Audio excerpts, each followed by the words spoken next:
Hello students, आज हम पढ़ेंगे बायोटेक्नोलॉजी में आपका एक चैप्टर है यूनिट फर्स्ट में रिकॉम्बिनेंट डीएनए टेक्नोलॉजी। बहुत ही इम्पॉर्टेंट है और इससे बहुत सारे क्वेश्चंस जो है वो आपके एग्जाम में कवर होते हैं, एक एक नंबर के भी और मेजर क्वेश्चंस भी।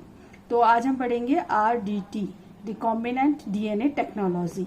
सबसे पहले तो हम ये समझे कि ये है क्या। जैसे कि नाम से पता चल रहा है, रिकॉम्बिनेंट दो शब्दों से मिलकर बना है। री का मतलब होता है पुनः, दोबारा। कॉम्बिनेंट बना है कॉम्बिनेशन से, जिसका मतलब होता है मिश्रण बनाना या जोड़ना, ऐड करना। तो रिकॉम्बिनेंट किसका रिकॉम्बिनेशन? डीएनए का। डीएनए का रिकॉम्बिनेशन कैसे?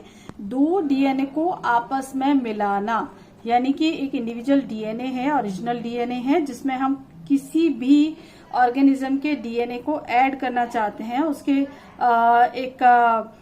जो है उसका टुकड़ा जो है या न्यूक्लियोटाइड बेसिस जो है वो हम कुछ ऐड करना चाहते हैं जो कि हेल्दी है और जो हमने सेलेक्ट किया है। तो उन दोनों को जोड़ करके जो नया डीएनए बनेगा वो कहलाएगा रिकॉम्बिनेंट डीएनए। और ये जो पूरा प्रोसेस है वो एक टेक्नोलॉजी के द्वारा किया जाता है, इसलिए इसको पूरा नाम दिया है रिकॉम्बिनेंट डीएनए टेक्नोलॉजी।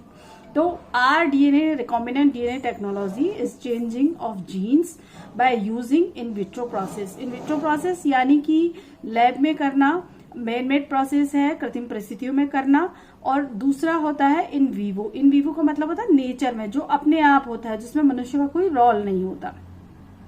तो जो रिकॉम्बिनेंट डीएनए टेक्नोलॉजी है वो दो डीएनए को जोड़ करके उनमें काट छाट करके और उसको प्राप्त किया जाता है।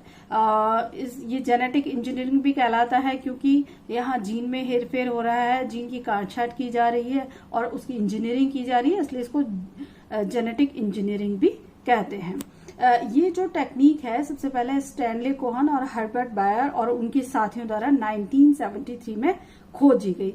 अब जैसे कि आप यहाँ देख रहे हैं, ये इंडिविजुअल डीएनए है, ये इंडिविजुअल डीएनए है और ये है आउटर डीएनए। अब रिकॉम्बिनेंट डीएनए टेक्नोलॉजी के द्वारा क्या हुआ कि इसमें थोड़ा सा हिस्सा इसका काटा गया और जो हमारा डिजायर्ड पार्ट है वो भी इसमें से काटा गया और इसको इसमें ऐड कर दिया। तो ये कहलाया रिकॉम्बिनेंट डीएनए। और ये जो पूरा प्रोसेस है ये कहलाएगा रिकॉम्बिनेंट डीएनए टेक्नोलॉजी।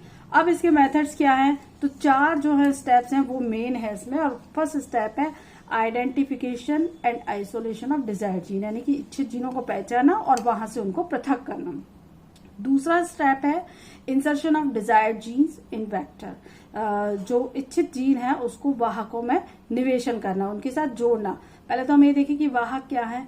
वाहक जो है वो एक गाड़ी की तरह काम करते हैं, एक व्हीकल की तरह। जैसे हमें कहीं जाना होता है तो हम व्हीकल इस्तेमाल करते हैं, ठीक उसी तरीके से यहाँ पर भी डीएनए को ले जाने के लिए एक व्हीकल का इस्तेमाल करेंगे। कहाँ? किसी ऑर्गेनिज्म में डालने के लिए।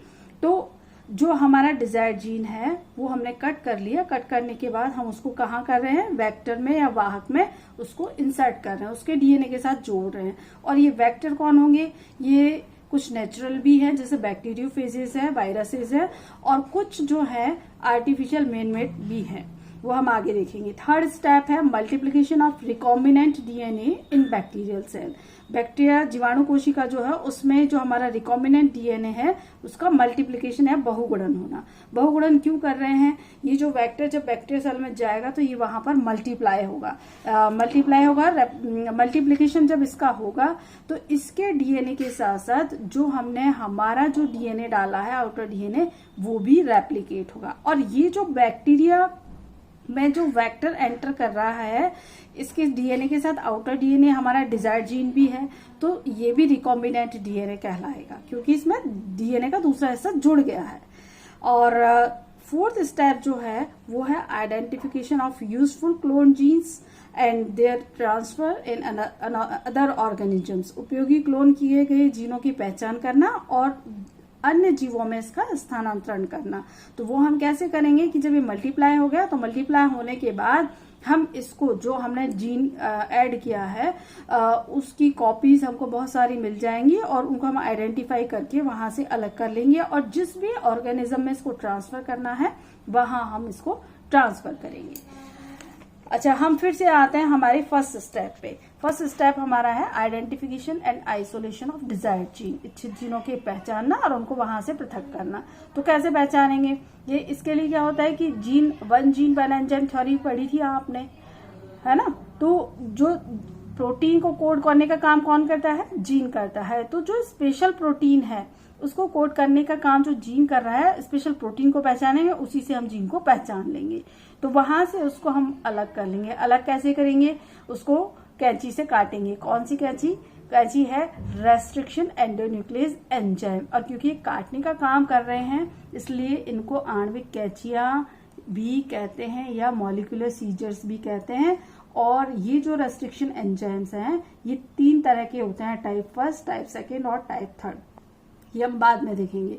तो ये इनको काटते हैं और इनको एक दूसरा नाम भी दिया गया अनुक्रम विशिष्ट एंजाइम, ये सीक्वेंस स्पेसिफिक एंजाइम्स भी कहते हैं, क्योंकि ये डीएनए को स्पेसिफिक सीक्वेंस पर ही काटने का काम करते हैं। अब आते हैं हम रेस्ट्रिक्शन एंजाइम्स पे। ये होते हैं 3 तरह के, टाइप 1, टाइप 2 और टाइप 3। इनको R1, R2 और R3 भी कहते हैं। अब रेस्ट्रिक्शन एंजाइम्स जो है वो डीएनए को किस तरीके से काटते हैं और कैसे कट लगाते हैं, क्या तरीका था, वो हम नेक्स्ट वीडियो में देखेंगे। और मैं सोचती हूँ कि आपको इससे समझ में आएगा और आप इसे पढ़ें। किताबें नहीं खरीदी है आपने तो खरीद लें, ऑनलाइन मंगा लें और अपनी पढ़ाई अभी से ही स्टार्ट कर दें। जो आपको समझ में नहीं आए वो आप मुझे मैसेज करके पूछ सकते हैं।